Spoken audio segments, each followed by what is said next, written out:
Welcome.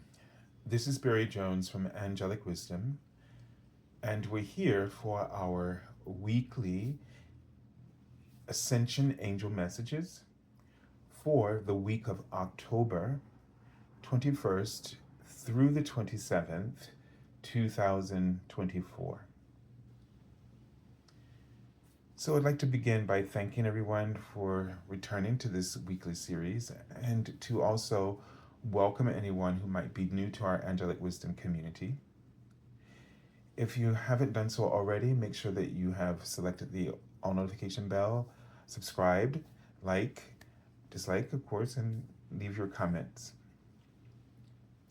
If you like to get an angel reading with me and you feel inspired during the course of this video or at any time, make sure that you go to my current website, which you can find in the description area beneath the video, the link for it, which is theangelschool.com/services. If you like to donate in support of my channel, you can use my PayPal me link for Angelic Wisdom LLC that you can also find in the description area below this video. And just keep in mind that Saturdays are going to be, potentially what's available for readings right now. And I'm starting to feel like a little bit of a lift is coming in terms of, my job and sort of routine. So I haven't been able to get home early yet, but I have a feeling that within the next couple of weeks that I might be able to get home at a reasonable time. So there may be some availability, maybe let's say 4 o'clock or something around that, 4 or 5 o'clock, okay? If you haven't checked out the video, the monthly Ascension Angel message for October, then that will be the first link that you will see in the description area below as well. So check it out, review it, and just see what you may have missed or what may have aligned for you in some way, or if there's just a message, a general message in the monthly videos for you. It's the same with these videos as well. All right. So let's take a deep breath.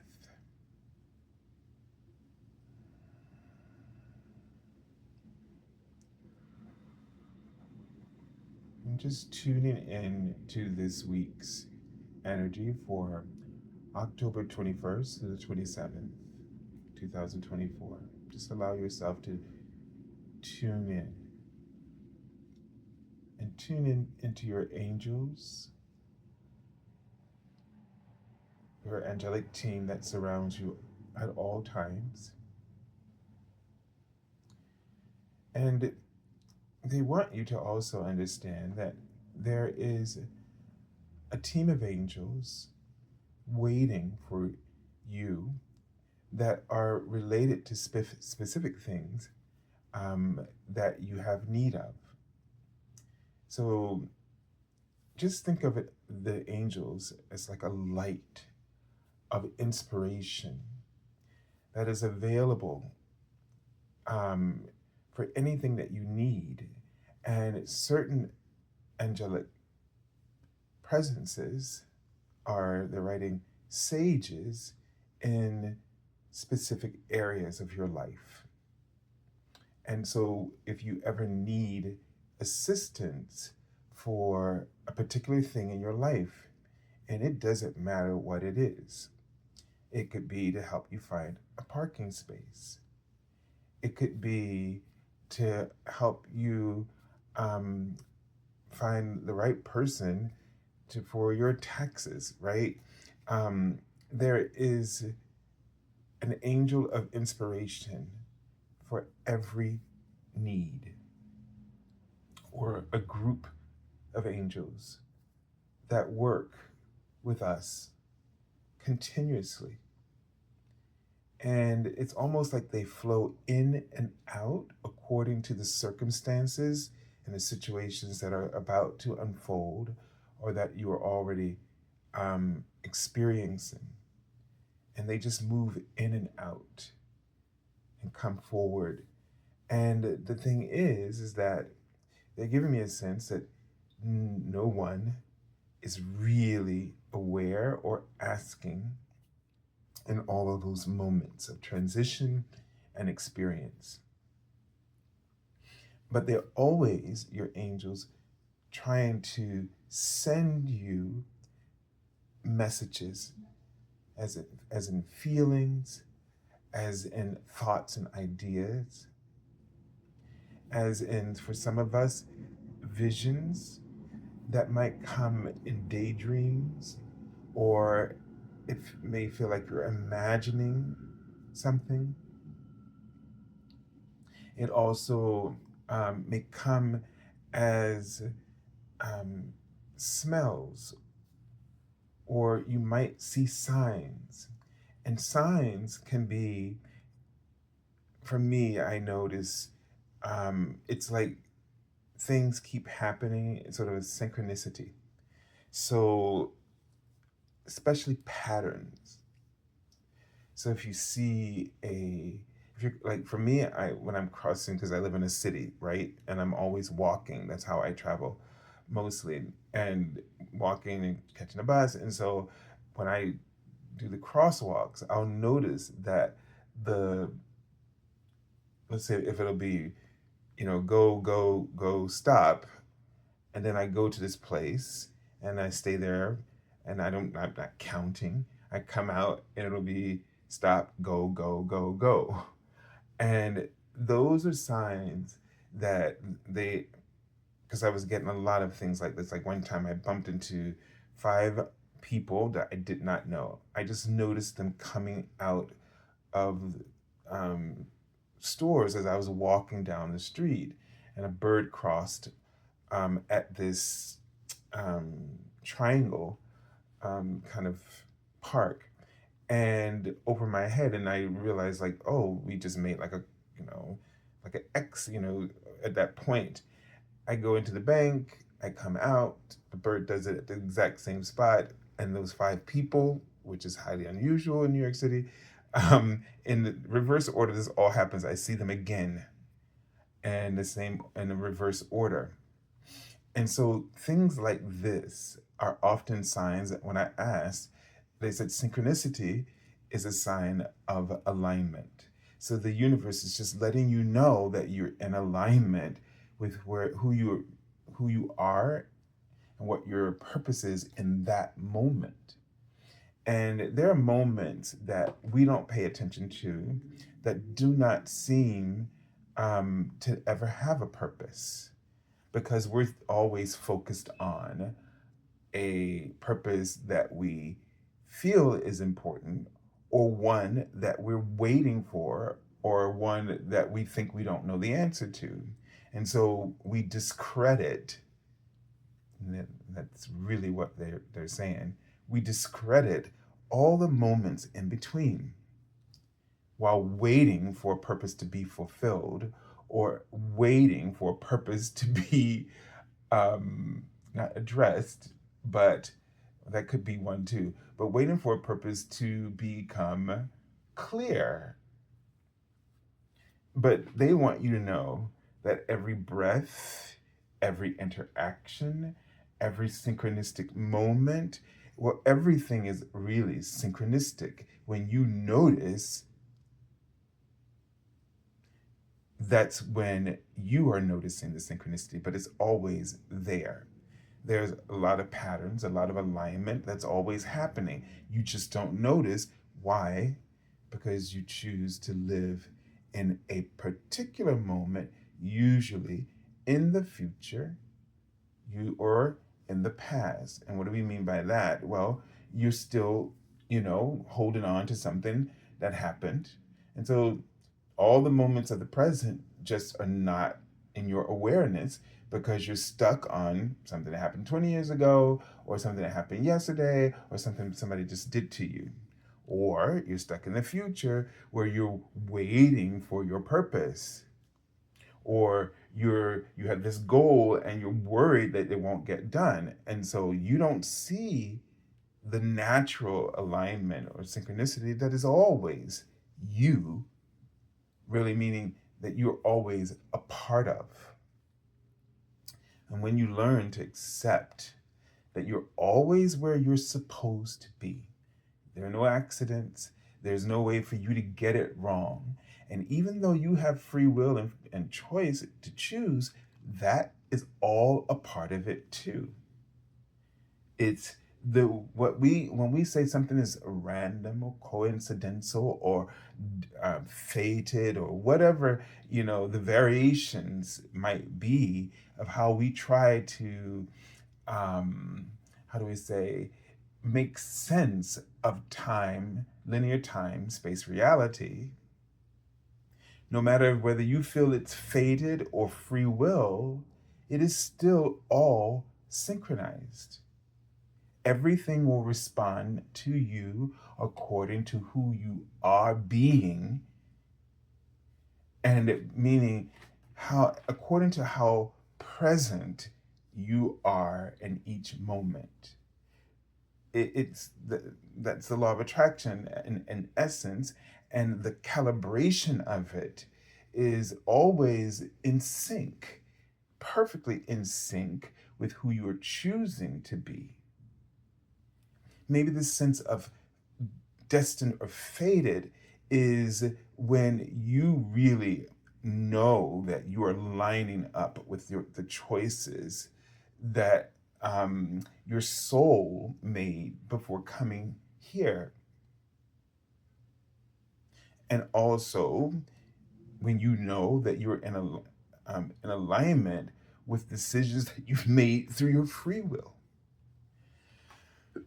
Both of these can be what we call fated or destined. The thing is that it's not as rigid, it's not an either or, is what I think they're trying to get across to us today. Both are true at the same time. Free will and fate both exist at the same time because all possibilities exist for you and I.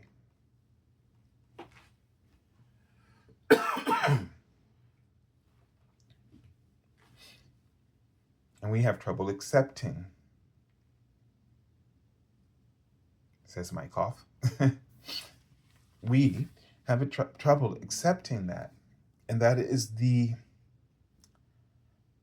the undercurrent of our sort of misery or sense of our insecurity or being unsettled in some way, or discontentment.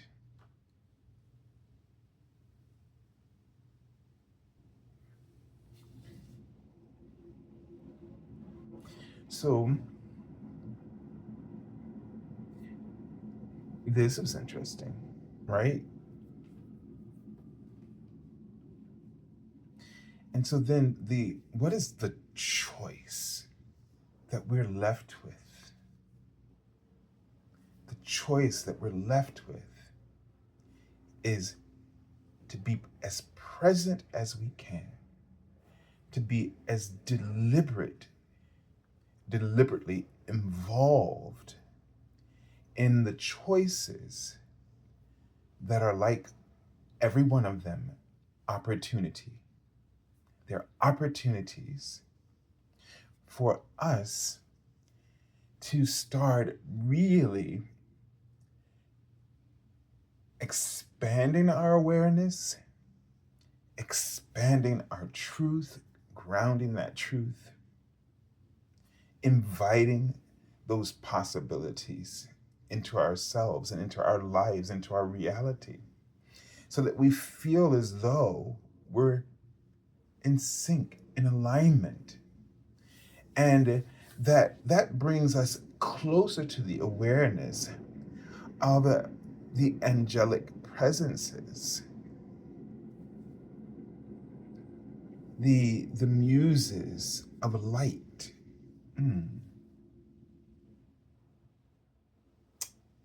Goosebumps.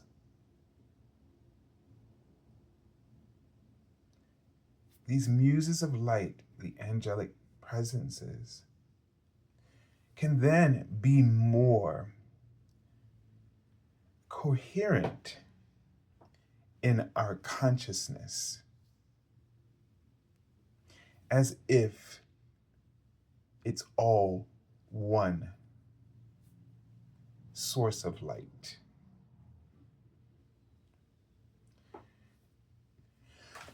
So you don't have to feel separate from these muses of light, but that you and they are one, that your consciousness merges. And when this happens, because of this intentional, deliberate, present awareness, I keep seeing the seraphim.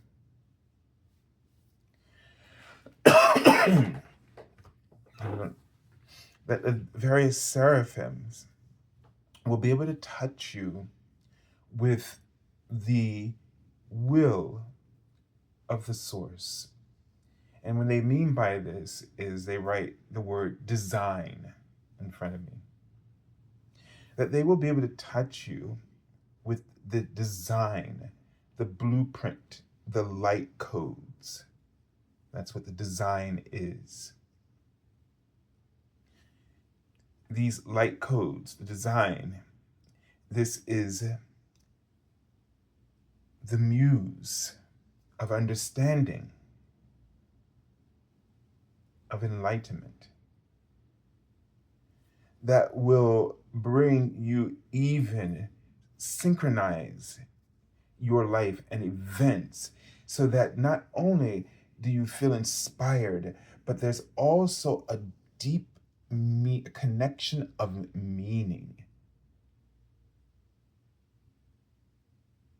And when you have that inspiration of ideas and that deep connection of meaning, this gives this a strong emotional content that begins to draw the physical, because it's so intensely connected emotionally in meaning that the physicality, the material experience is inevitable and undeniable even by you. You just will, there's no room for doubt within this.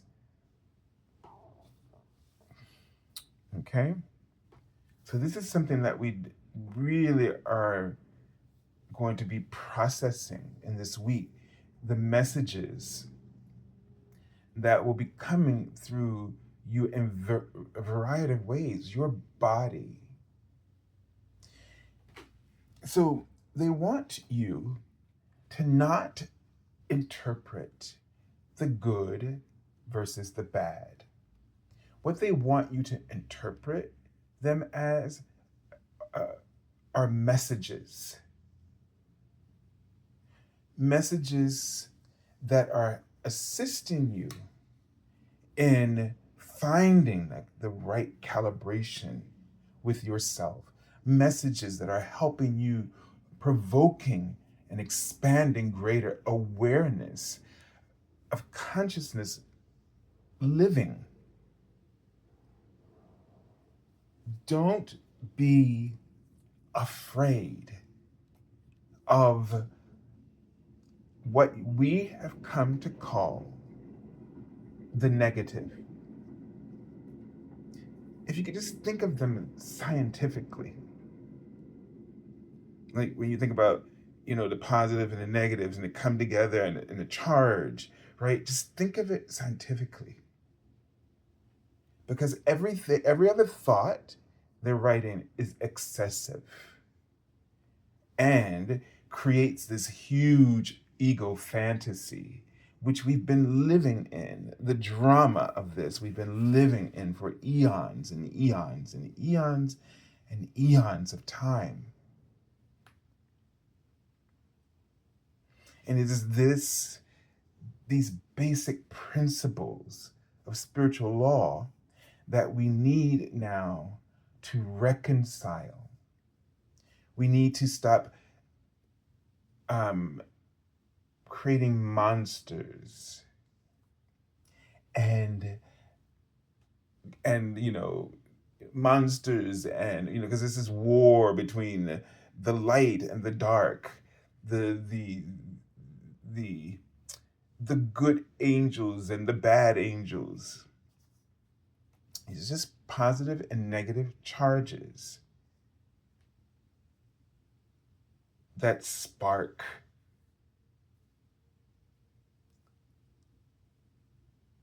new awareness, expansion, lessons, etc. All right, let's take a look at the archangel that we're working with. Well, Archangel Raphael. It says, see with enlightened eyes, open to abundance. See with enlightened eyes, open to abundance. So, this is truly an opportunity for reconciliation, healing that must take place within ourselves in order to activate this on a massive scale. The power of each individual to transform into its highest potential is so potent in a powerful way that it can activate large masses of consciousness in others by the tens of thousands. Just one. So as you look at the world around you and you think to yourself, what can I actually do? Then think about just how important it is, the transformation and the journey that you're on, how incredibly impactful it is to the tens of thousands. And once those tens of thousands are activated, you now have tens of thousands times tens of thousands, right? Now immediately activated, and so on and so on and so on.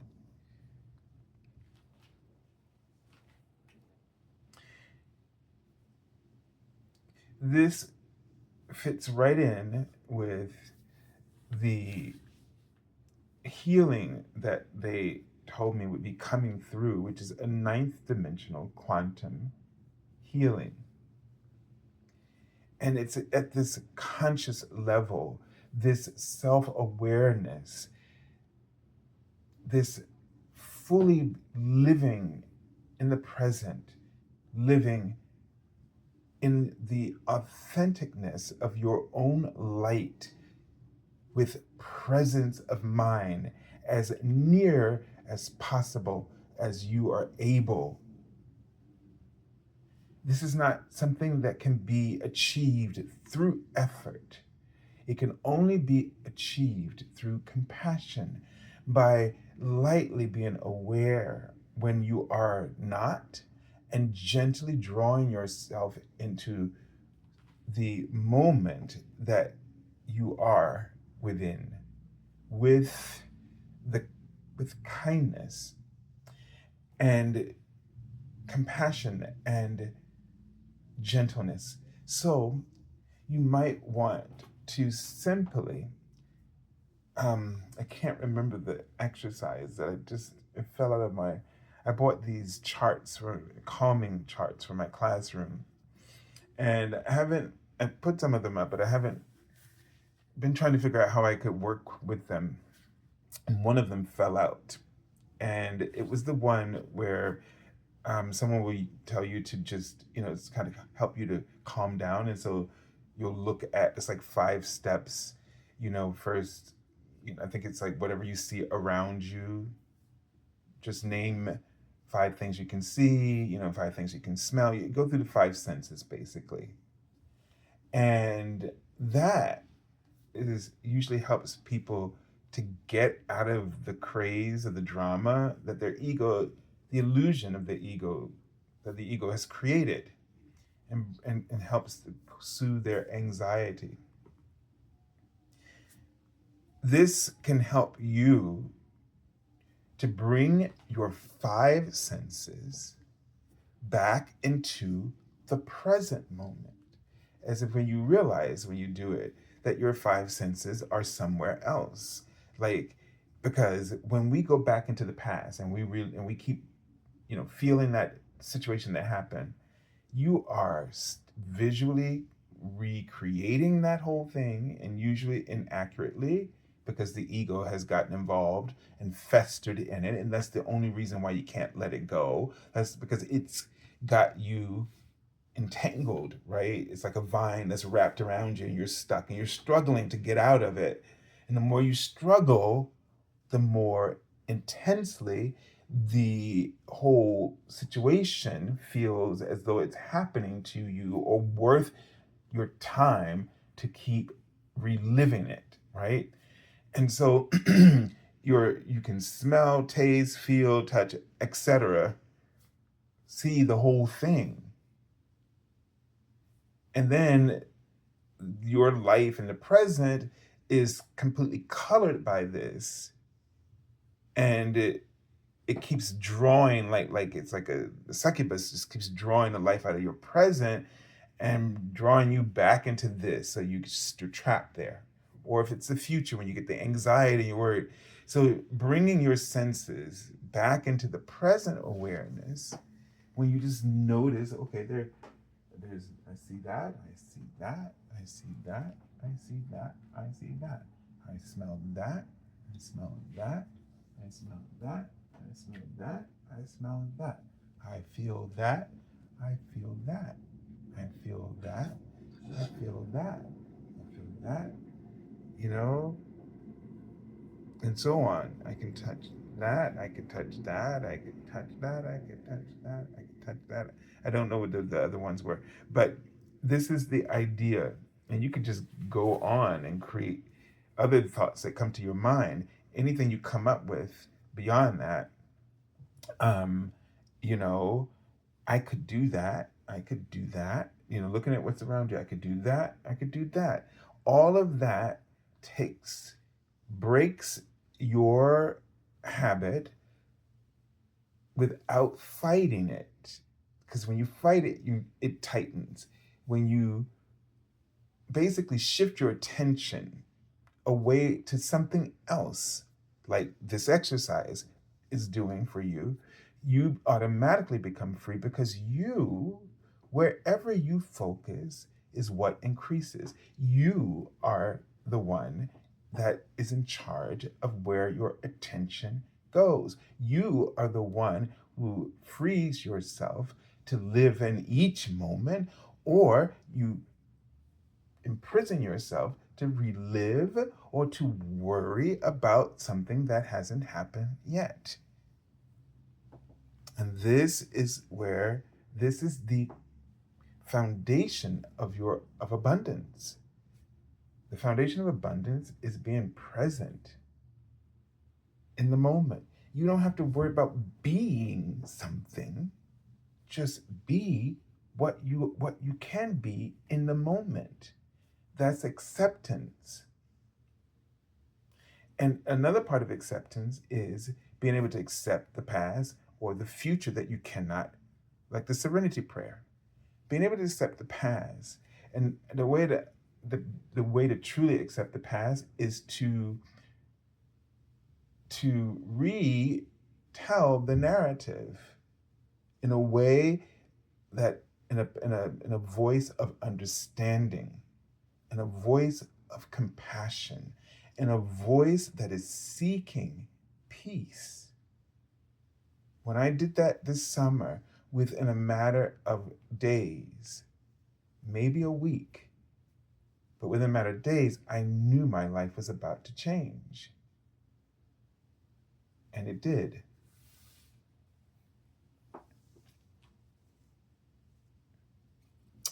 All right, so let's take a look at these cards were laid down from left to right this week. So the attention is on the outer awareness that you are facilitating.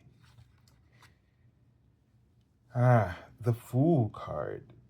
So this is telling us this week, and what did I remember this? I saw Cinderella's pumpkin turn into a carriage. So I just saw the carriage. I didn't see it turn from the pumpkin to the carriage, but I remember. I think I saw the word yes here, but when I was laying down the cards. So this is an affirmative here about you um, being open to new opportunities, being open to the risks. So it's okay to take risk at this time. If there's something at the beginning of the week that just feels like a risk to you, this is my way of rephrasing risks from the clutches of our ego is to think of them as opportunities. Why? As I said before, because it's taking you out of your comfort zone. I just had one of my students, say that, that she this is her first year at the school and she's just stuck. She said, this is too hard here, right?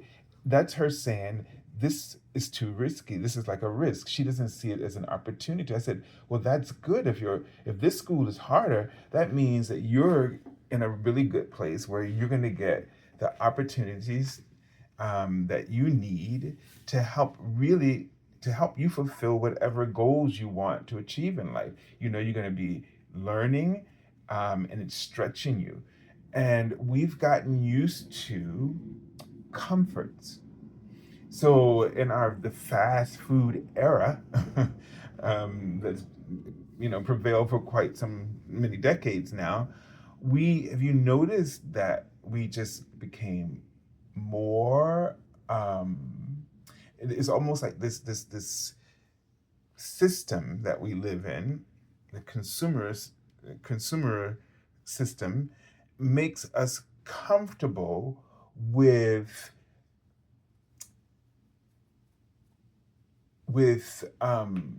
or soothe us into a sort of a comfort of not having to struggle, not having to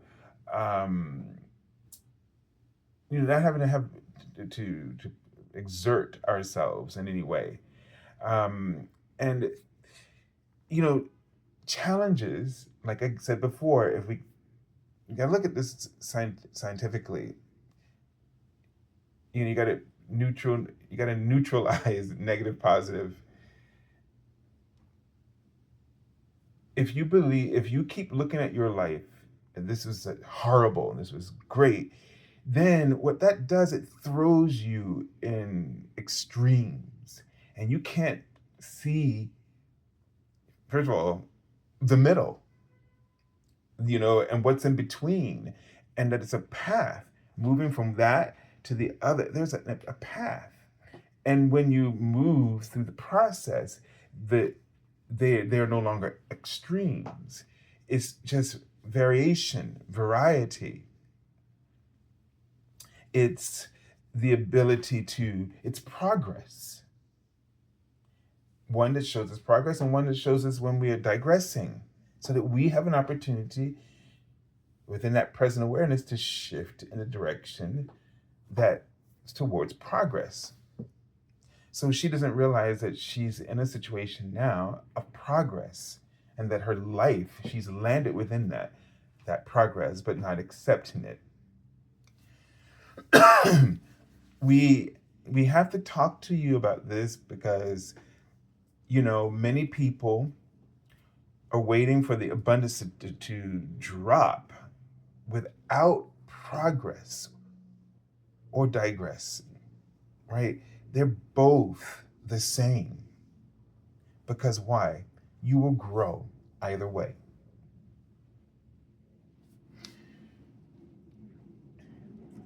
So if there's something that you're afraid to take a risk, okay? Something you're afraid to take a risk, or you've been sitting on this for years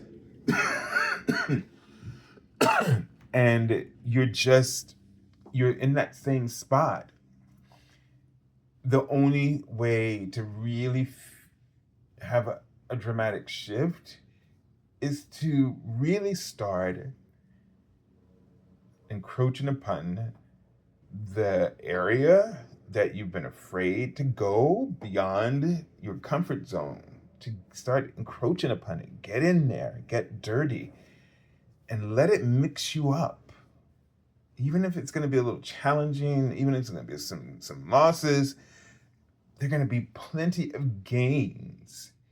And the gains is that you won't be stuck in the same thing that you've been stuck in from before. Now, here we have the King of Swords.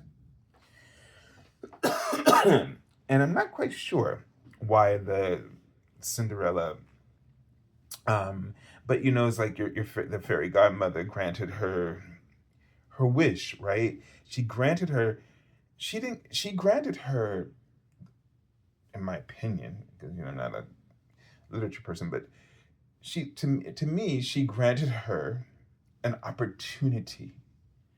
She still was Cinderella. She still was poor. She still was stuck in this family that was cruel to her. But this godmother, fairy godmother, came and gave her an opportunity to experience herself in a very different way. And because she went with it, because she took the risk of getting caught, of all kinds of things could have gone wrong. She took the risk, and then she met her prince, right? And that changed her life forever.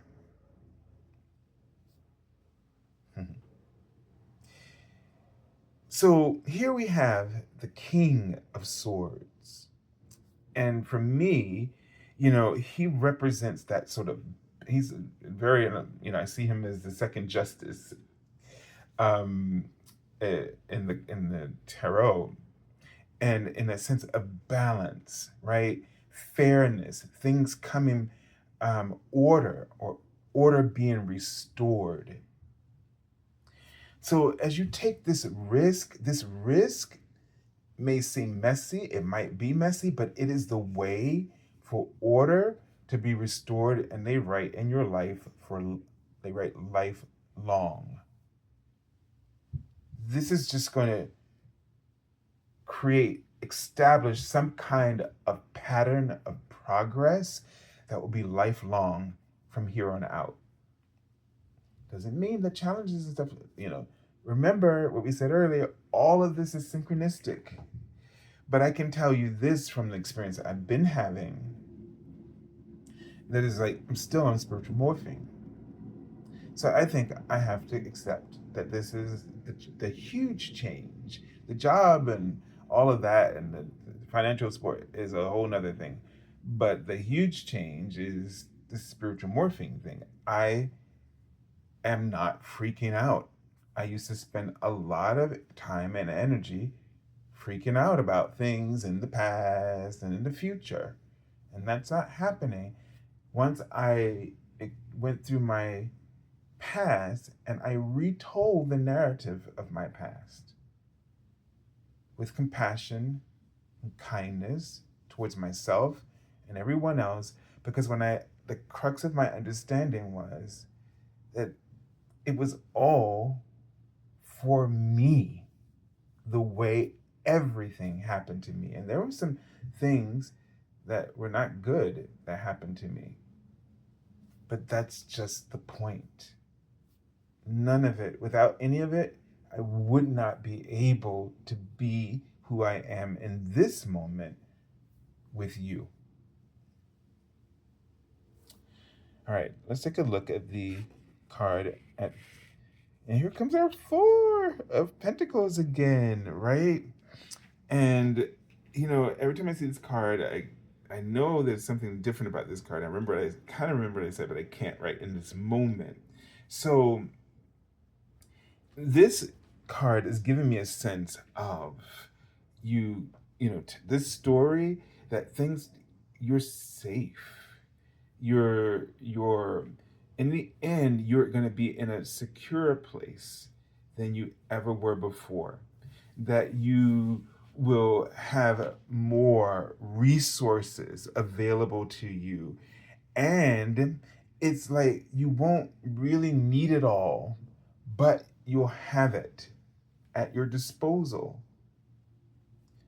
To me, he just seems not worried at all. And he's just sort of taking life as it comes. And this is a great place to be, just to finally take the risk and debunk your ego. Because I'm telling you, it is a liar. All right. And the card I already pulled from the bottom of the deck, and it's the Strength card. And this gives me a sense, too, of the same, you know, that risk, of trust and belief in something, someone that is completely different from you on paper, like the look of it. But there is a connection there. There's a connection that it's sort of like what you're seeing in the Strength card is that these two opposing forces are very different, sort of non-compatible forces come together, that negative and positive. When you look at the principle as spiritual law and not some fantasy in our heads, because that's where the drama lives, in our ego, in our head. This is good. Over here, this is bad. And then over here, the crowd says, oh, stay away from them. Don't touch that. Don't do that. And over here, follow us because we are good. When we're like this, we're more divided in our present awareness. This is what keeps us awake at night, if you know what I mean. Figurative. It's what doesn't allow the peace to settle within the soul. There is a reason for everything. I've heard this my whole life. And this card exemplifies that for me now. There is a reason why the negative and the positive come together to build something extraordinary and unexpected. So, this is progress in a sense. If you're afraid of progress, you're afraid to take the risks that are truly opportunities, then you will be stuck in this battle of good and evil, right and wrong, immoral, moral, judgment, unconditional love. You'll be stuck there when all is love, because all is a gift of life from the source. All right, so I send you lots of love and angel blessings, and have a beautiful, beautiful week. Hopefully, more compassionate and less judgmental of the components of your life.